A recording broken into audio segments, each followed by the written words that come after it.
argument premier pour supprimer les quelques droits qui étaient encore garantis aux migrants et installe l'idée, martelée depuis des arènes par l'extrême droite et la droite dite républicaine, que les migrants seraient nécessairement des délinquants en puissance. L'arbitraire, déjà largement mis en œuvre par les préfectures, va se renforcer puisque les préfets vont désormais disposer d'encore plus de pouvoir pour refuser ou retirer le droit au séjour et pour éloigner les étrangers jugés indésirables. Le Conseil constitutionnel doit statuer sur l'incompatibilité de certains articles de cette loi avec la Constitution française. Mais le gouvernement est allé tellement loin que la logique xénophobe d'ensemble demeurera, même si les aspects les plus répressifs sont supprimés par le Conseil constitutionnel. C'est donc bien l'ensemble de la loi qui doit être abrogé. Un rappel pour ce qui concerne la loi immigration, c'est l'exclusion de l'accès aux prestations sociales pour l'allongement des délais, l'article 19. Le délai pour recourir au DALO, droit au logement opposable, toucher les prestations familiales, l'allocation d'autonomie mais aussi les APL, passe de 6 mois à 5 ans, 30 mois pour les personnes qui travaillent.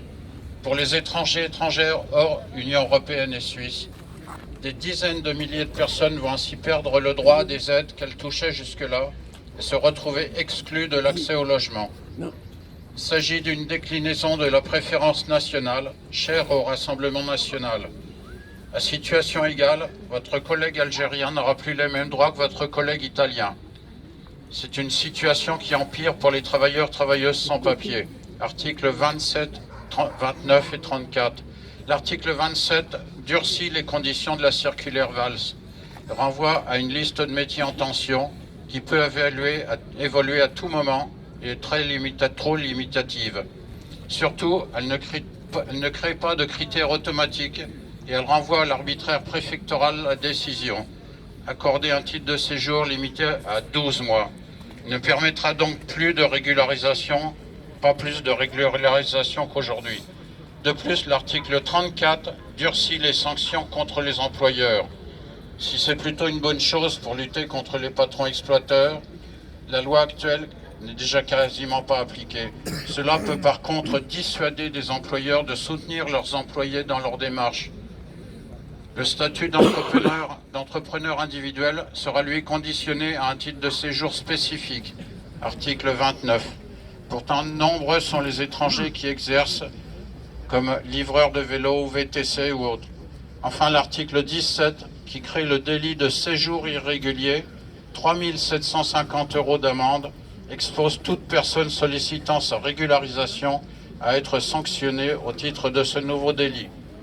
C'est aussi une situation qui empire pour les étudiantes et étudiants étrangers, articles 11 à 13. Mise en place d'une caution, augmentation des frais d'inscription pour les étudiants et étudiantes étrangères, hors Union européenne et Suisse. Le message est clair, il s'agit de sélectionner par l'argent. Une remise en cause de l'accès aux soins, l'article 9. Si l'AME, l'aide médicale d'État, n'est pas supprimée, pour l'instant, Elisabeth Borne a promis de rouvrir le dossier en 2024. Ce n'est plus elle qui le fera, mais il n'y a pas de raison que son successeur, Gabriel Attal, en fasse autrement. D'ores et déjà, la loi durcit les conditions d'accès au titre de séjour étranger malade. Ce sont des mesures honteuses. Le texte contient plusieurs mesures qui nourrissent les pires amalgames et vont à l'encontre de valeurs essentielles comme l'égalité entre toutes et tous. Le retour de la déchéance de nationalité induit l'idée qu'il y a deux niveaux de français, puisque certains pourraient commettre l'innommable sans perdre leur nationalité. D'une manière générale, la loi porte atteinte à de nombreux droits de la défense et aux libertés individuelles. Ainsi, l'article 41 permet à l'autorité administrative de placer en rétention un demandeur d'asile pendant l'examen de sa demande d'asile. Voilà pourquoi la coordination antiracisme Trégor Goëlo, aux côtés de plus de 400 collectifs, associations, syndicats et partis, manifeste aujourd'hui, ce dimanche 14 janvier, et nous le redisons, c'est bien pour demander l'abrogation de la loi Asile et Immigration. Des manifestations sont organisées sur tout le territoire, notamment dans les grandes villes. Paris, Marseille, Lyon, Saint-Étienne, Rennes, Grenoble, Bordeaux, Montpellier, Brest et d'autres. Et rappelons ici que c'est la première étape de mobilisation pour l'abrogation de la loi Darmanin.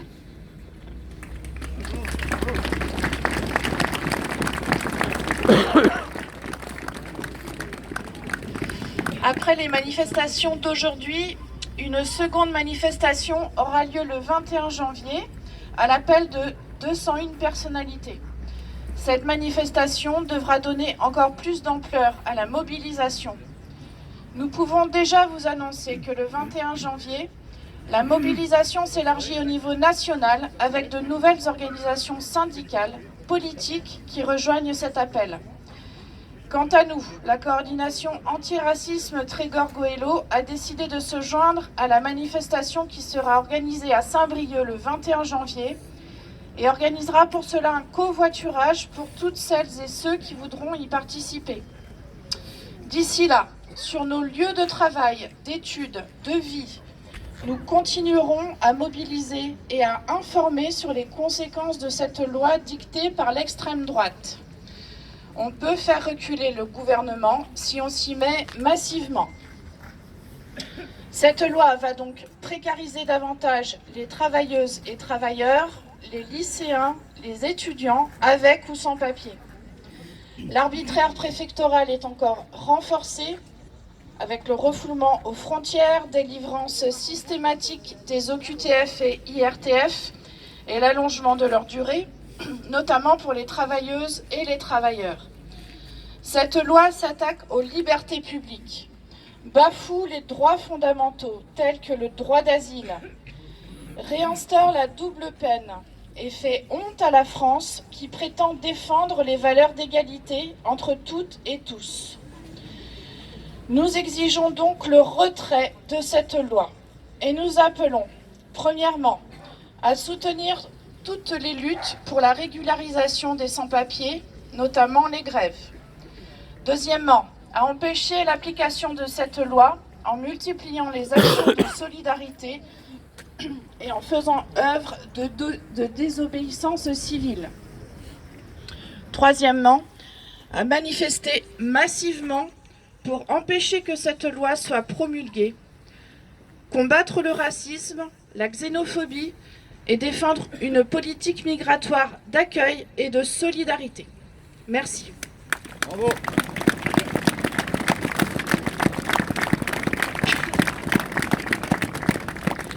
Bon, magnifique discours, hein, on les remercie. Et donc, du coup, là, on va partir en manifestation, petit tour des quais. Donc, je vous propose de partir donc derrière. Il y a deux banderoles donc, qui vont partir donc en tête de manifestation. Donc, il y a celle de Jamais sans toi et du collectif de soutien aux sans-papiers. Donc, qui sont deux organisations de la coordination. Donc, là, donc vous pouvez vous mettre donc en... Ouais. Donc, les deux. Et donc...